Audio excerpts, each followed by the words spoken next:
रात के करीब 1:47 मुंबई के एक व्यस्त इलाके में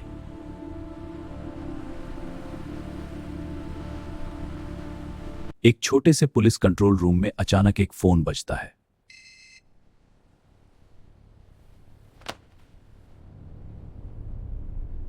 ड्यूटी पर तैनात अधिकारी कॉल उठाता है, लेकिन दूसरी तरफ कुछ सेकंड तक सन्नाटा रहता है।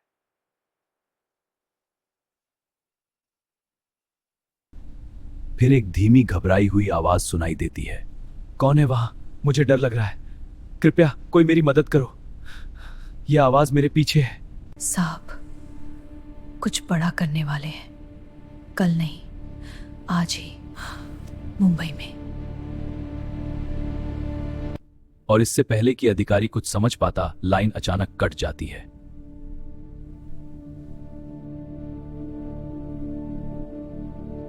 पहले तो ये कॉल किसी मजाक या फर्जी सूचना जैसी लगती है।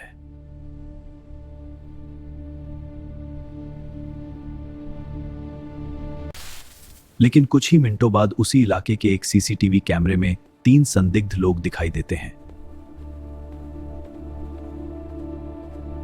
कंधों पर भारी बैग, चेहरों पर अजीब सी घबराहट, और उनके कदम उसी दिशा में बढ़ रहे होते हैं जहां शहर की धड़कन सबसे तेज चलती है।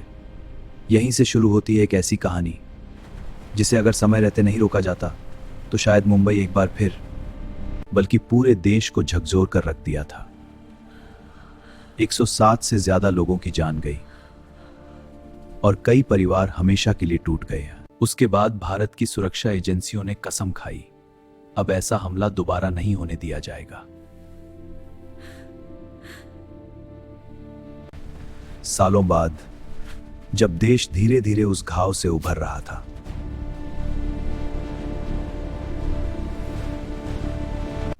तभी खुफिया एजेंसियों को कुछ ऐसे संकेत मिलने लगे जो किसी बड़े खतरे की ओर इशारा कर रहे थे।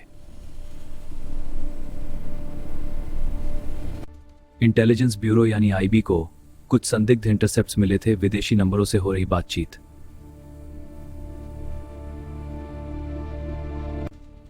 जिसमें समुद्र, होटल और मेहमान जैसे कोड वर्ड्स बार बार इस्तेमाल हो रहे थे।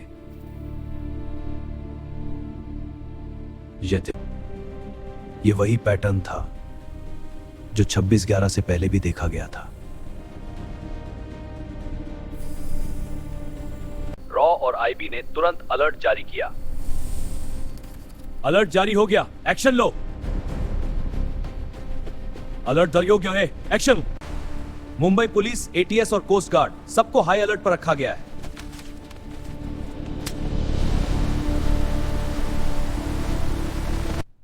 लेकिन असली चुनौती थी यह समझना कि हमला कब, कहां और कैसे होने वाला है। हाँ, और हमें हर सुराग का विश्लेषण करना होगा। जांच आगे बढ़ी तो पता चला कि कुछ संदिग्ध लोग समुद्री रास्ते से भारत में घुसने की कोशिश कर सकते हैं। तुरंत ही कोस्टल सिक्योरिटी को और मजबूत किया गया। मछुआरों को भी अलर्ट किया गया। अगर कोई संदिग्ध नाव दिखे तो तुरंत सूचना दें। इसी बीच एक और चौंकाने वाली जानकारी सामने आई।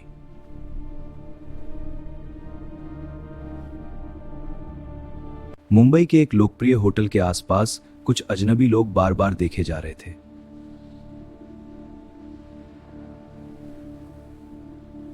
उनकी गतिविधियां सामान्य नहीं थीं।